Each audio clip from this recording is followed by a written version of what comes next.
Review Book 101 is all about the books that I've read for the last 40 years. And today I have my special guest.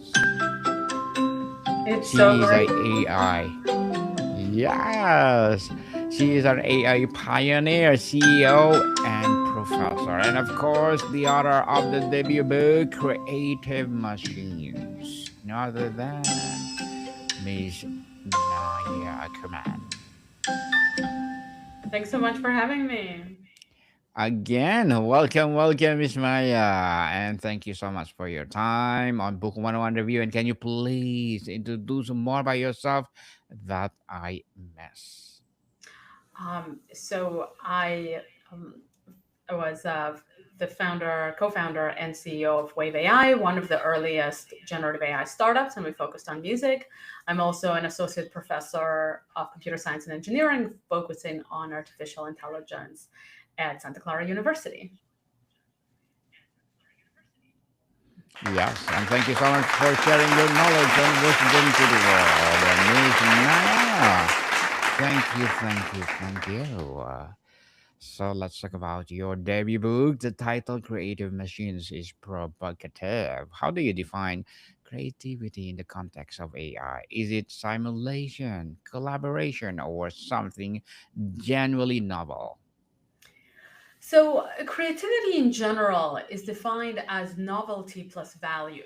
So, something can be just novel, like a new set of ingredients that have never been combined before. But if it's not valuable, then it should not be called creative. And this definition is sort of agnostic to the process. So, the same definition can be applied to the creative works of humans as to the creative works of machines. Interesting, Miss Maya. And the book links AI, arts, and us. What is the fundamental human element that you believe remains irreplaceable, even the most sophisticated creative machine? I believe that humans are nowhere near recognizing our creative potential. I think we're sort of in the beginning of that journey.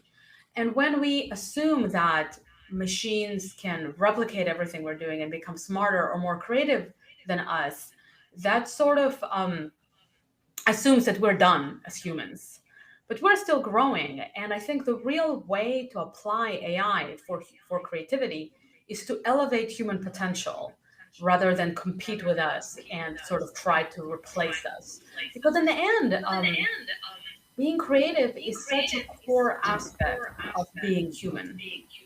And when we listen to music, when we read books, we often want to understand another human being. The goal is communication and not only sort of functional benefits.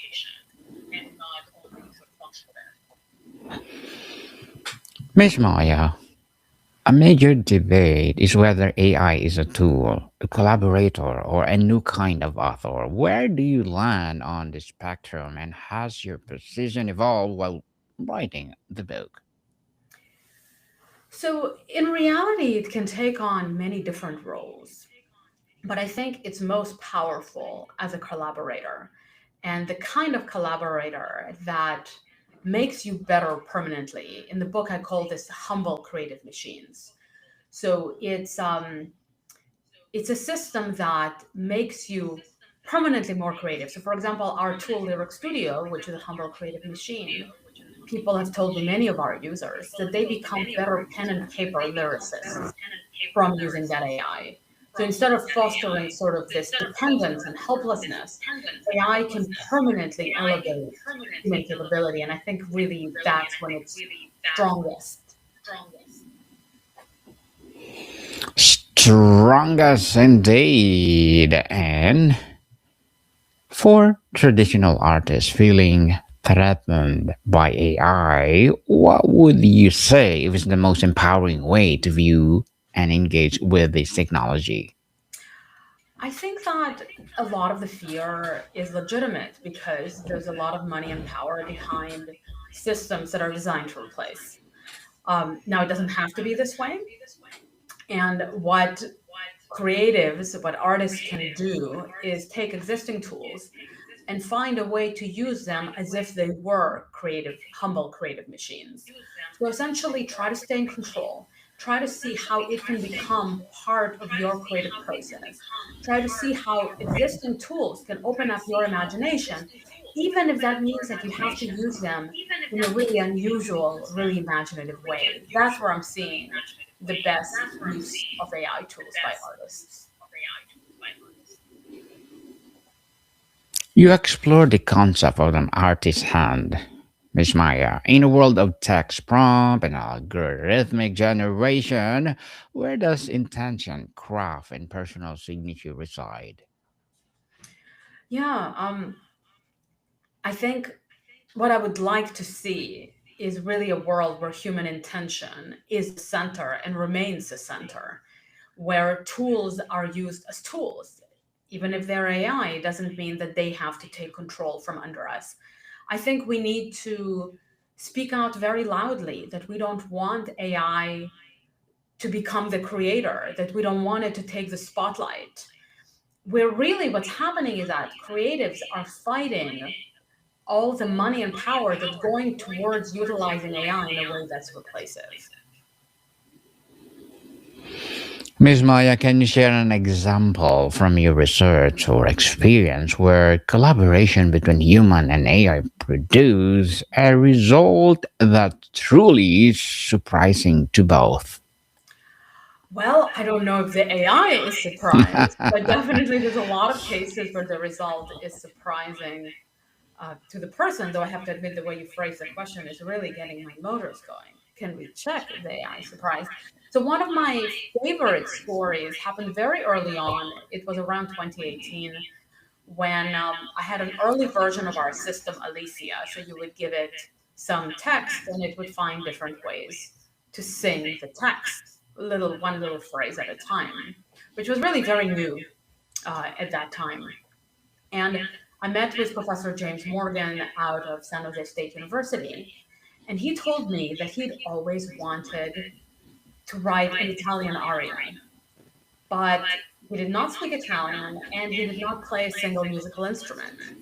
And so we made for him, together with Chris Cassian, who ended up becoming my co-founder, we made for him the system that um, would take little Italian phrases and create music for those phrases, how to sing those phrases in the style of Giacomo Puccini. And we trained that on the public domain's work, Giacomo Puccini. And anyways, long story short, using this system that only worked one little phrase at a time, James created the most incredible Italian aria, which completely blew my mind. I could not believe what such a small system could do to a person's creativity. So that was, I think, my first real eye opener on the potential of AI to elevate human creativity.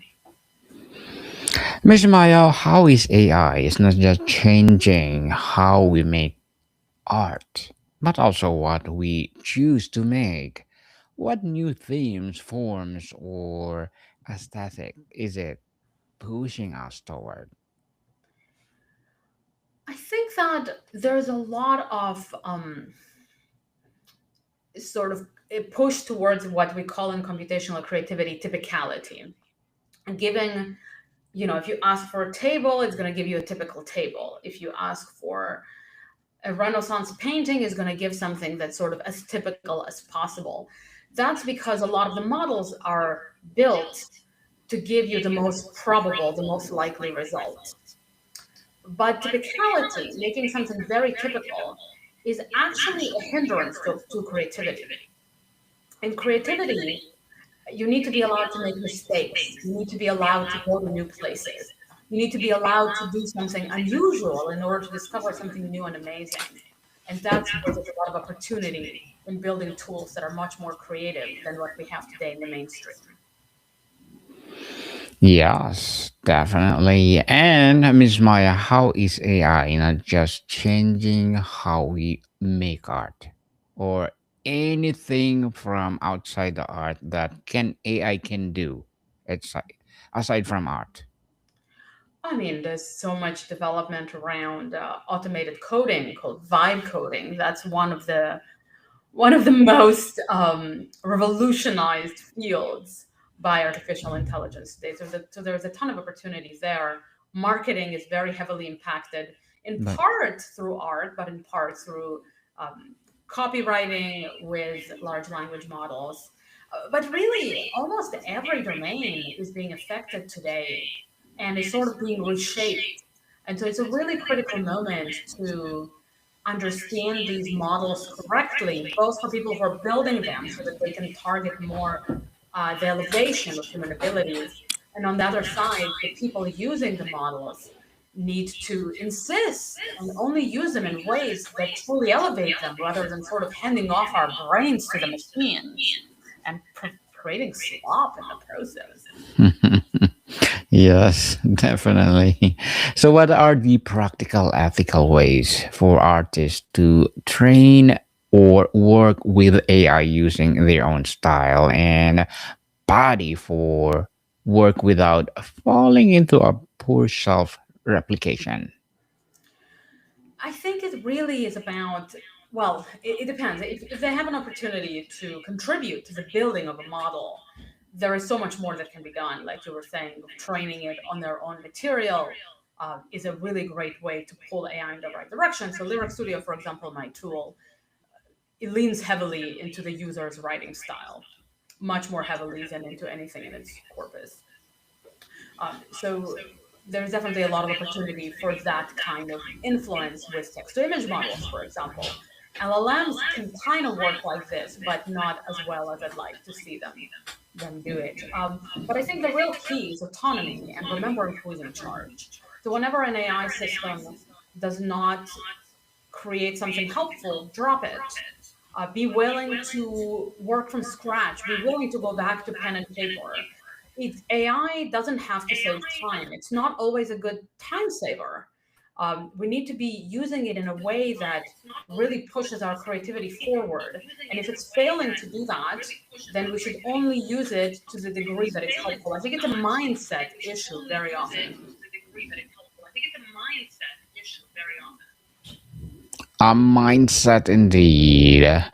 And Miss Maya, we are seeing the emergence of a new creative underclass, prompt engineers and content farmers. How do we ensure rather than devaluating it into a commodity? Yeah, there is definitely some level of devaluing happening already. So we're seeing that in the music space where many platforms have, well, several major platforms have ended up publishing millions of songs onto Spotify. So certain types of art are getting sort of overrun by AI comparables, um, which is really disturbing for for many different reasons. In particular, the destabilization of certain creative jobs as a result of this. When it comes to profound creativity, when it comes to really like new genres, pushing creativity forward in a profound way, coming up with something truly original and executing it very well, definitely humans maintain an advantage, human experts maintain an advantage. But a certain layer, a certain echelon of art and music is now has this just unprecedented amount of competition, which is very concerning for a lot of working artists and musicians. So we need to admit the dark side of what's happening here.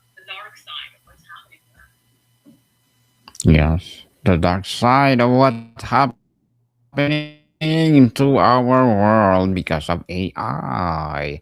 Could AI, by democratizing certain technical skills, actually lead to a greater premium on raw human ideas, conceptual depth, and life experience?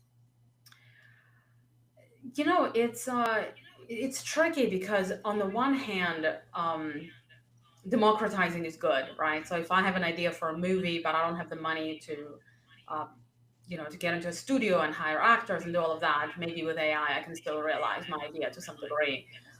but democratizing and making things easier inevitably has an economic cost, inevitably hurts some people who are part of making the art the way that it's done today.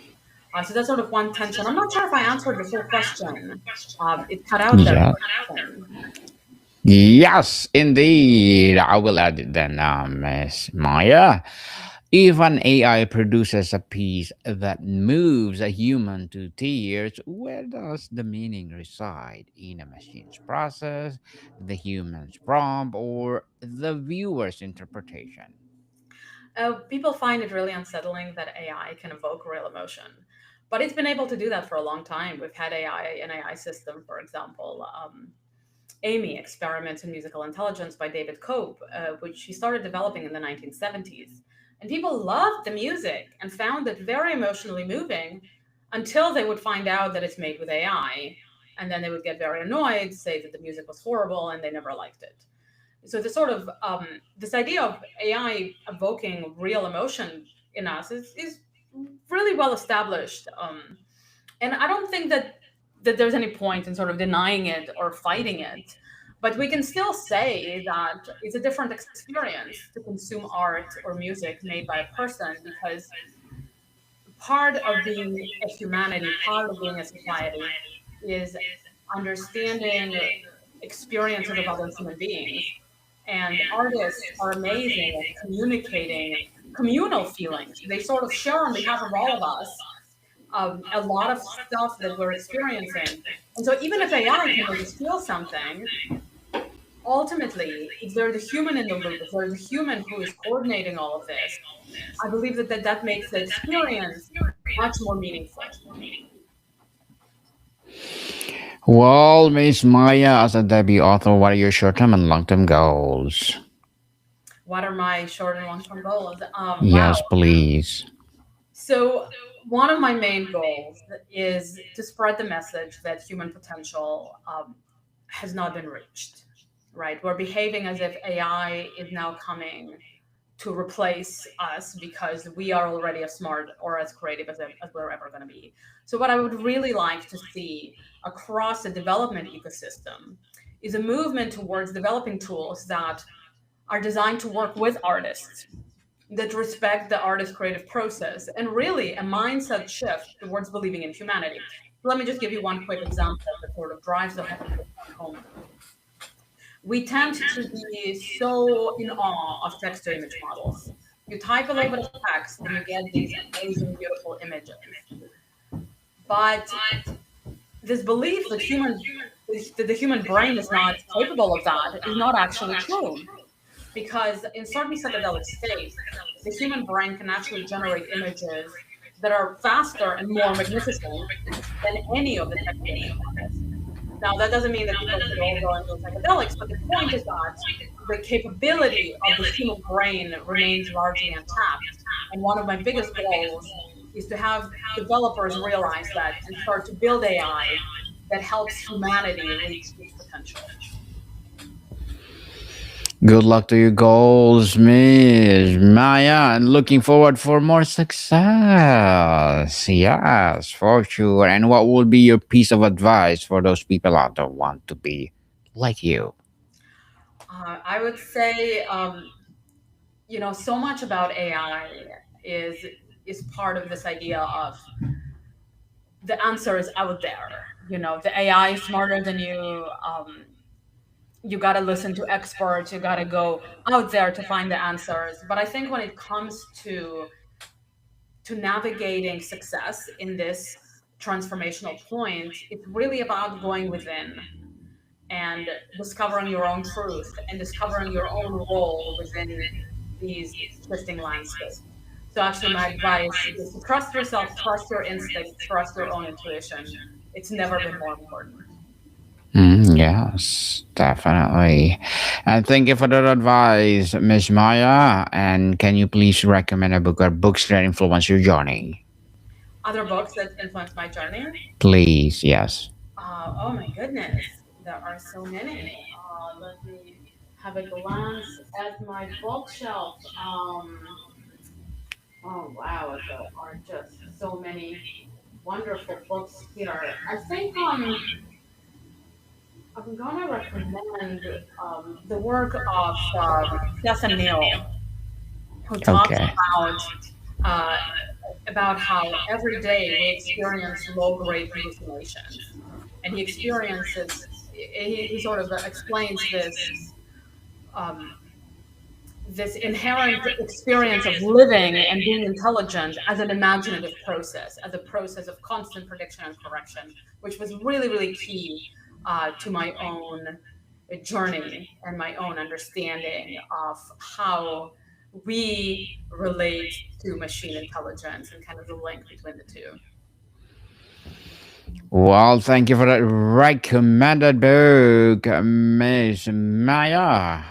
As a writer exploring this frontier, how has engaging with creative AI changed your own creative process and your definition of authorship? So I think as long as you're in charge, as long as you're making all the decisions and you're responsible for every single pixel or every single word, using AI, I think, can be very, very enriching. I use it quite a bit in my work, but I'm always in control and I'm always willing to do everything myself. It's never used as a shortcut, it's only used to make my work better. And that's really, really, really key distinction because it changes fundamentally how we think about technology and its role in our work. And I make images using Midjourney for my talks, which is, and very recently, because of Nana Banana, I started using Gemini as well for some of my slide images. I have a lot of fun with that. I really find that for editing text, not for drafting, not for writing, but for certain types of editing, LLMs are really, really powerful. Of course, I write lyrics with the help of my own tool, Lyric Studio. I really, really enjoy using tools, but I find that I have to do it in a way that's a little bit different from the mainstream in order for it to truly and profoundly elevate my creative process. I think about them as humble creative machines, which is an idea that I expand on quite a bit in my book. Yes, definitely. And before we wrap up our discussion for today, Miss Maya, I'm inviting you to please do listen to my other podcast, people. My other podcast, because my abstract essay is already in fifth season, abstract poetry in second season, and my book 101 review in fifth season too. Comedy 101 in second season, and my food 101 in sixth season now. Geography 101, love letters, movie 101 review, music 101 our fourth season, science 101, sex 101 second season, and my baby podcast, Law 101, mental health 101, and Bible verses 101. Please listen to them wherever you listen your podcast. So, Miss Maya, looking ahead 20 years, what is one hopeful vision and one cautionary take you have for the relationship between AI, art, and us?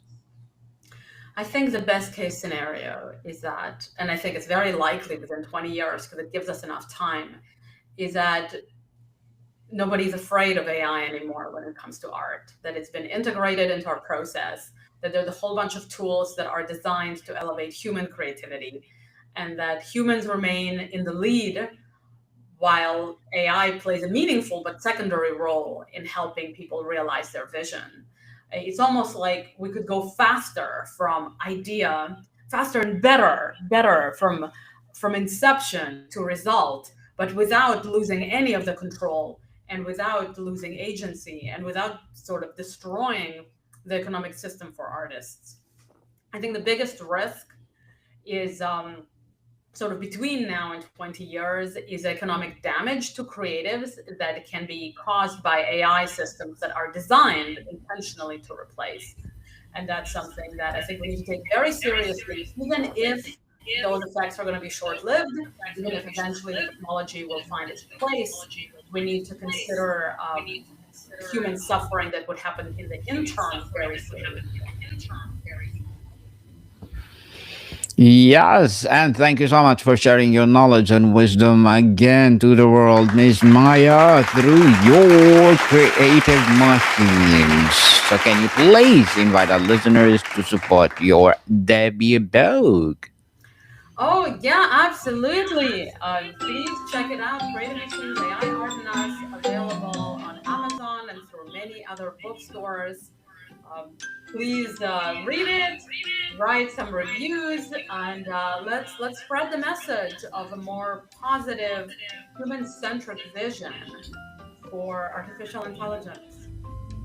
Yes, people, support Miss Maya Ackerman because if you support her, for sure, more and more creative machines will rise. So, Miss Maya, thank you so much for your time. Thank you so much for having me. Always a pleasure to be here. Likewise, more to come, people. See you soon.